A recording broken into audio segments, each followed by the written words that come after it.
নমস্কার, বিব্যক্তিত্ব থেকে আবার চলে এলাম। মার ঝাড়ু মেরে ঝেঁটিয়ে বিদায় কর।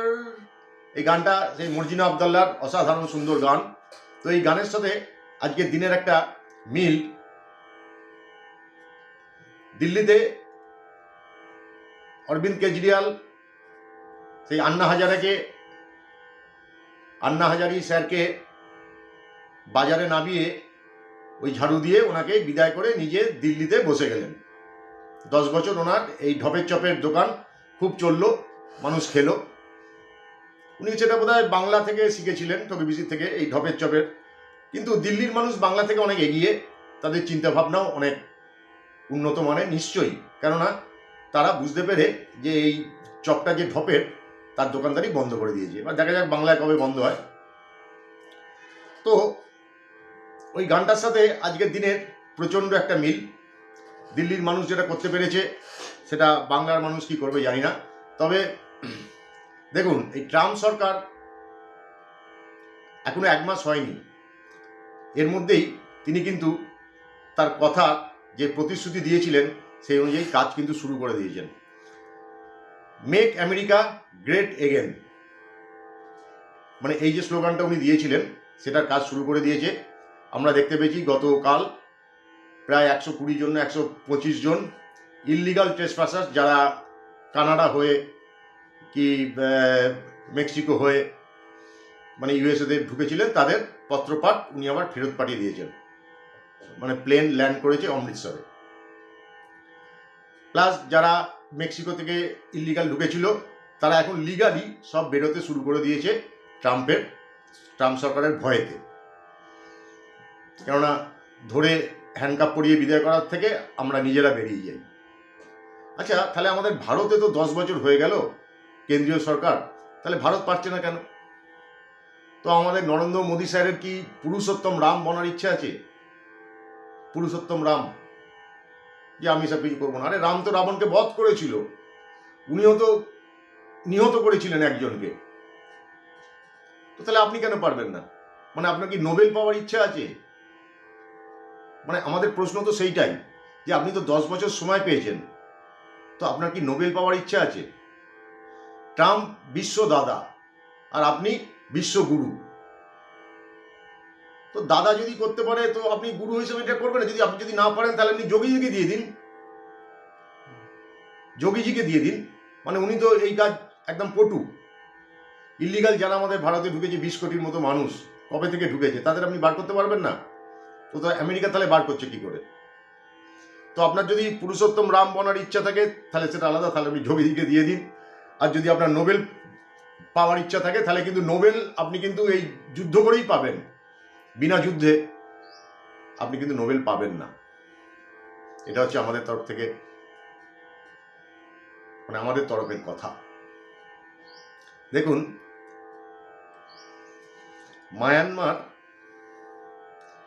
মায়ানমার থেকে রোহিঙ্গা চীনে ঢুকছে না, বাংলাদেশে কিছুটা ঢুকছে, আর অন্য কোনো দেশে ঢুকছে না। পাকিস্তানের তো একটু দূর ঢুকবে না, কিন্তু চীনে ঢুকছে না। কেননা চীনের প্রচণ্ড একটা ভয় আছে ওদের। চীনে ঢুকলেই তারা তাদের কিডনি বার করে নিচ্ছে, তারপরে তাদের দেহ কোথায় গায়েব হয়ে যাচ্ছে সেটা কেউ জানে না। এটা রিয়েল ফ্যাক্ট। চীনে কিডনি প্রথমে ধরে কিডনিটা বার করে নিচ্ছে, তারপরে তাদের লাপাতা। পাকিস্তানে 15 লাখ আফগানকে তারা নোটিশ দিয়ে বার করে দিল, কিছু পয়সা করে নিয়ে যেতে দেয়নি। মানে আরবিরা তাদের সম্পত্তি সব নিয়ে নিয়েছে, মানে লিকুইড ক্যাশ। কিন্তু তাদের 15 লাখ আফগান যারা শরণার্থী হিসেবে এইখানে ছিল সবাইকে বার করে দিয়েছে। 15 লাখ। পাকিস্তান দুটোই কিন্তু মুসলিম। তাহলে আমাদের ভারতবর্ষ কেন পারবে না? চীনে ওরা ঢুকতে সাহস করে না, কারণ ঢুকলেই ফার্স্ট কিডনি নেবে, তারপরে দেহ লোপাট। এ দেখুন, আর হচ্ছে যে গ্রেটার, মানে আমরা যেমন ভারতে ফার্স্ট একটা কথা উঠেছিল গ্রেটার ইন্ডিয়া, মানে ইউএসও বলছে গ্রেটার আমেরিকা। ইউএসও বলছে আমি কানাডাকে নিয়ে নেব, কানাডার যে টুডু যে প্রাইম মিনিস্টার ছিল তাকে বলেছে তুমি এখানে গভর্নর হয়ে যাবে। দেখুন কতটা নামিয়ে তাকে গভর্নর, সে চুপ। বলছে আমি আর কি মেক্সিকো নিয়ে নেব। তার মানে গ্রেটার আমেরিকা। ভারত পিওকে মানে নিয়ে নিলে গ্রেটার ভারতবর্ষ হয়ে যাবে, পাকিস্তান টুকরো হয়ে যাবে, বাংলাদেশও খানিকটা অংশ টুকরো হয়ে যাবে। তাহলে এইগুলো যদি ট্রাম্প সরকার করতে পারে তাহলে আপনি কেন করতে পারবেন না? পাকিস্তান তো এখন ভিকারিস্তানে পরিণত হয়েছে। পাকিস্তান এখন বলতে গেলে পুরোটাই ভিকারিস্তানে পরিণত হয়েছে। প্লাস আবার আমেরিকা বলছে গাজা তো এখন ভেঙে চুরে চুরমার, পুরো সব বড় বড় গর্ত হয়ে গেছে, সুতরাং সেটা মানে লেভেলিং করতেই হয়তো 3-4 বছর টাইম লেগে যাবে। কিন্তু ট্রাম্প প্রশাসন বলে দিয়েছেন যে গাজাকে আমরা নিয়ে নিলাম। তার মানে গাজাতে যত প্যালেস্টাইন ছিল ওই প্যালেস্টাইনে বলছে, প্যালেস্টাইন এখন তো মানে কি মানে নেই, পুরো তো একদম মানে শ্মশান।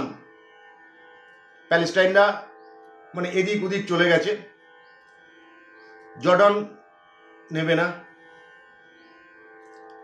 এদিকে সিরিয়া নেবে না, ইরাক নেবে না, কেউ নেবে না।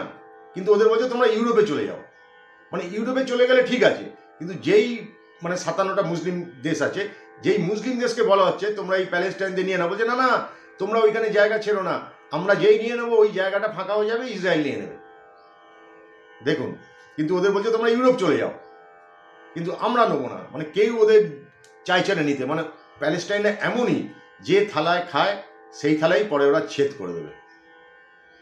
মুসলিম সমাজও ওদের কিন্তু দেখতে পায় না। আর এই প্যালেস্টাইনের জন্য আমাদের এখানে যারা লিব্রান্ডু আছে, বাম অতি বাম, তারা প্যালেস্টাইনে মানে বোম পড়ছে। এইখানে তারা যাদবপুর ধরুন, এইসব, তারপর ধরুন জেএনএম বলছি, দিল্লিতে যে ইনস্টিটিউট ওইখানে ধর্ণা দিচ্ছে। কিন্তু এই প্যালেস্টাইনদেরই মুসলিম দেশ তাদের নিতে চাইছে না, বলছে এরা হচ্ছে গদ্দার, মানে গদ্দারস্য গদ্দার এরা। যে ওদের সাপোর্ট করবে তাদের খাবে, ফুলে ফালে সব হবে, তারপরে তাদেরই ওরা বধ করে দেবে। দেখুন, মানে আলটিমেট গাজাটাও ইউএসএ নিয়ে নিতে চলেছে, বলছে আমি ডেভেলপমেন্ট করব। আলটিমেট ইসরায়েলের গ্রেটার ইসরায়েল এটা হয়ে যাবে, সেইটাই ভালো। ওই লোকজনদের ওখানে না রাখাই ভালো। তো যাই হোক, আমাদের পুরুষোত্তম রাম কি বলছে এবার? পাকিস্তান কিন্তু এমনিতেই শেষ, কারণ পাকিস্তানের বিরাট একটা ইন্ডাস্ট্রি ছিল জঙ্গি তৈরি করার ইন্ডাস্ট্রি। সুতরাং সেই জঙ্গি তৈরি করার ইন্ডাস্ট্রিটাও এখন ভাঙার মুখে। ওরা এখন সব হিউম্যান ট্রাফিকিং, তারপর মহিলা পাচার, মানে এইসব কাজে ওরা আর কি লিপ্ত হয়েছে। পাকিস্তানটাও ভেঙে বালুচ তো বেরিয়েই আসবে।